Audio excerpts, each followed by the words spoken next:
તો ધારાસભ્ય હીરા સોલંકી જાફરાબાદ બંદર પર પહોંચ્યા છે। બોટમાંથી વાયરલેસ મારફતે મધદરિયે માછીમાર સાથે વાતચીત કરી છે। મહત્વપૂર્ણ છે કે અંદરની સ્થિતિ અને શંકાસ્પદ બોટ અંગે તેમણે માહિતી મેળવી છે। અત્યારે આ અપડેટ મળી રહ્યા છે કે જ્યાં પીપાવાવ મરીન પોલીસની બોટ દ્વારા પણ પેટ્રોલિંગ છે શરૂ કરવામાં આવ્યું છે અને તમામ જે લેન્ડિંગ પોઈન્ટ્સ છે ત્યાં પણ પોલીસ અત્યારે ચાંપતી નજર રાખી રહી છે, વોચ રાખી રહી છે। અત્યારે ધારાસભ્ય હીરા સોલંકી જાફરાબાદ બંદર પર પહોંચી ગયા છે, ત્યાંની જે સ્થિતિ છે તેની જાણકારી મેળવી રહ્યા છે અને બોટમાંથી વાયરલેસ મારફતે મધદરિયે દરિયામાં જે સ્થિતિ થઈ રહી છે તેની જાણકારી તેઓ મેળવી રહ્યા છે, અંદરની સ્થિતિની તેઓ સમીક્ષા કરી રહ્યા છે। આપને જણાવી દઈએ કે આ શંકાસ્પદ બોટને લઈને હવે તપાસ પણ કરવામાં આવી રહી છે। તપાસ એજન્સી છે એ સતર્ક થઈ ગઈ છે, ત્યારે હીરા સોલંકી પણ ત્યાં પહોંચ્યા છે અને અત્યારની જે સ્થિતિ છે તેની તેઓ સમીક્ષા કરી રહ્યા છે અને જાણકારી મેળવી રહ્યા છે, કેમ કે છેલ્લા થોડા દિવસોમાં જે પ્રકારની સ્થિતિ ભારતમાં જોવા મળી છે એ સ્થિતિને લઈને હવે કોઈ પણ શંકાસ્પદ વસ્તુ દેખાય છે તો તેમાં તપાસ કરવી ખૂબ જરૂરી બની જતી હોય છે।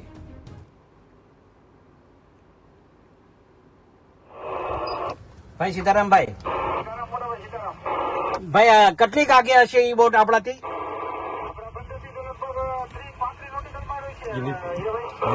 ભાઈ હેલિકોપ્ટર ને એ બધું આવી ગયું છે ત્યાં?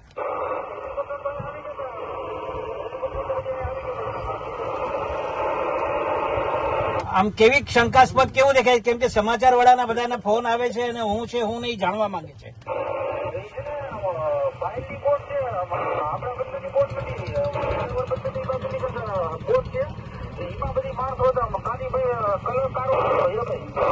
એટલે બોટ પર નંબર લખેલા છે, નામ લખેલું છે, ફ્લેગ છે આપણો જેડના બીડના કઈ?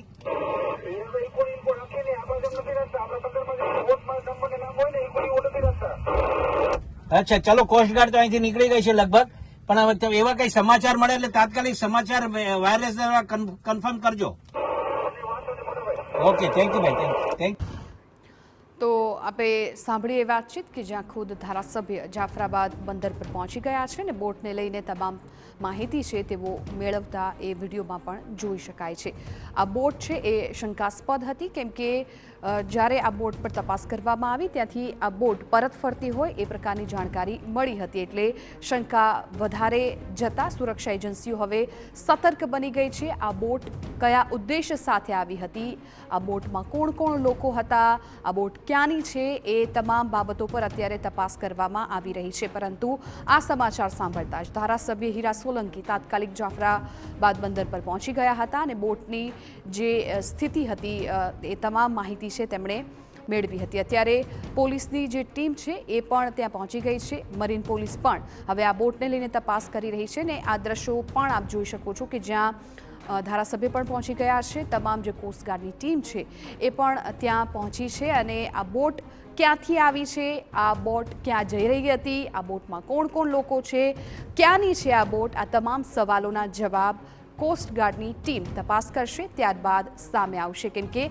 આ શંકાસ્પદ બોટ કે જેની તપાસ કરતા એ ક્યાંક ભાગવાનો પણ પ્રયાસ કર્યો હોય એ પ્રકારની પણ જાણકારી મળી હતી અને છેલ્લા કેટલાય દિવસોથી ભારતની જે સ્થિતિ રહી છે એ વચ્ચે હવે જો કોઈ પણ શંકાસ્પદ ગતિવિધિઓ થતી દેખાય છે તો તેના પર ચાંપતી નજર રાખવી ખૂબ જરૂરી છે, તેની તપાસ કરવી પણ ખૂબ જરૂરી બની જતી હોય છે। ખાસ તો ગુજરાતમાં દરિયાઈ મારફતે ઘણી બધી ગેરપ્રવૃત્તિઓ થઈ જતી હોય છે અને તેના માટે ટીમ પણ સતર્ક રહેતી જ હોય છે, ત્યારે કંઈ પણ શંકાસ્પદ હિલચાલ જો ગુજરાતના દરિયા કિનારામાં દેખાય છે તો તાત્કાલિક જ એક્શન લેવામાં આવતા હોય છે અને એ જ પ્રકારની સ્થિતિ અત્યારે જાફરાબાદ પોર્ટ પર જોવા મળી રહી છે, કેમ કે એક શંકાસ્પદ બોટ છે એ દરિયાઈ સીમામાં દેખાઈ હતી અને શંકા જતાં તાત્કાલિક મરીન પોલીસ પણ પેટ્રોલિંગમાં લાગી ગઈ હતી, તમામ જે સુરક્ષા એજન્સીઓ છે એ પણ સતર્ક થઈ ગઈ હતી।